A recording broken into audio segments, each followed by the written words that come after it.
শুনছিলাম আর শুনতে শুনতে ভাবছিলাম যে গান যেন গান তো আমারই আমার গান তোমার শুনতে ভালো লাগে শান্তনুদা? ভালো লাগে কিনা জানি না, কিন্তু তোমার গান শুনলে আমি যেন নিজেকে হারিয়ে ফেলি।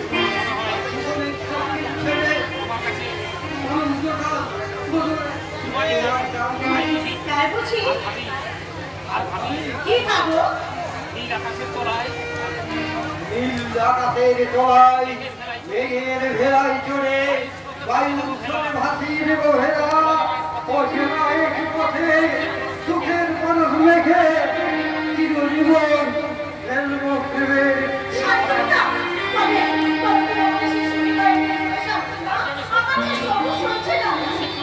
তোমায় আমি নিয়ে যাবো, আমার মন প্রাণ যেখানে বাগানে পড়ে আছে তাকে ছেড়ে শূন্য হৃদয় নিয়ে আমি এবার কতটা লেখায়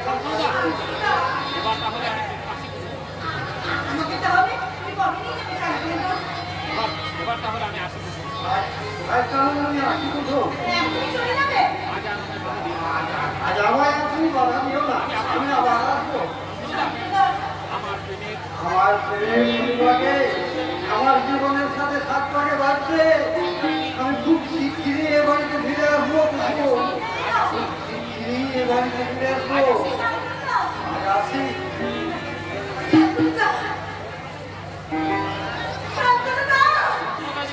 চলে গেল বাবা।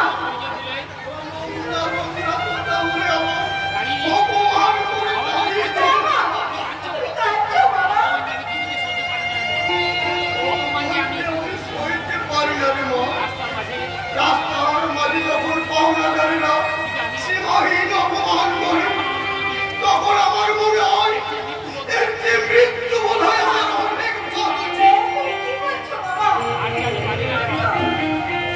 আমি সইতে পারি না রে মা। চিরকাল জঙ্গলের সঙ্গে মাথা উঁচু করে এসেছি, জীবনের এই শেষ দিনে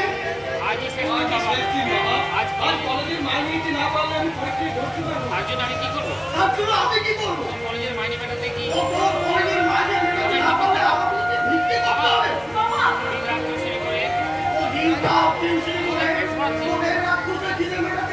যে বয়সে মানুষ একটু বিশ্রাম আশা করে সেই বয়সে আমি দিন রাত প্রাণপাত পরিশ্রম এরপরেও তুই আমায় কি বলতে পারিস?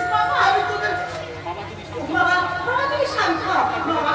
তুমি না ওকে লেফটেন্যান্ট কর্নেল বানাতে চেয়েছিলে, তুমি যদি এইভাবে খেলে পড়ো তাহলে ওরা কি করবে বাবা? তুমি দেখে নিও বাবা। তুমি দেখে নিও বাবা, খুব শীঘ্রই চাকরি হয়ে যাবে। তাহলে তুমি সামনে কর্নেল বাবা দিদি খা আমাদের স্বপ্ন দেখা স্বাদ আর শেষ হয়ে গেছে। মিথ্যে আশার আলো জ্বালিয়ে তার স্বপ্নটাকে নতুন করে ভেঙে দিয়েছিলেন।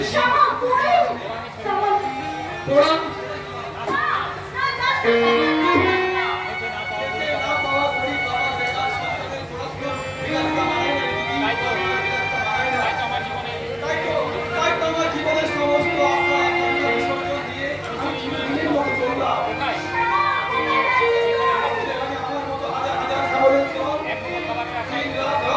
পরিশ্রম করে চলেছে, সেখানে আমার মতো হাজার হাজার ছাগলের দল ব্যর্থ জীবন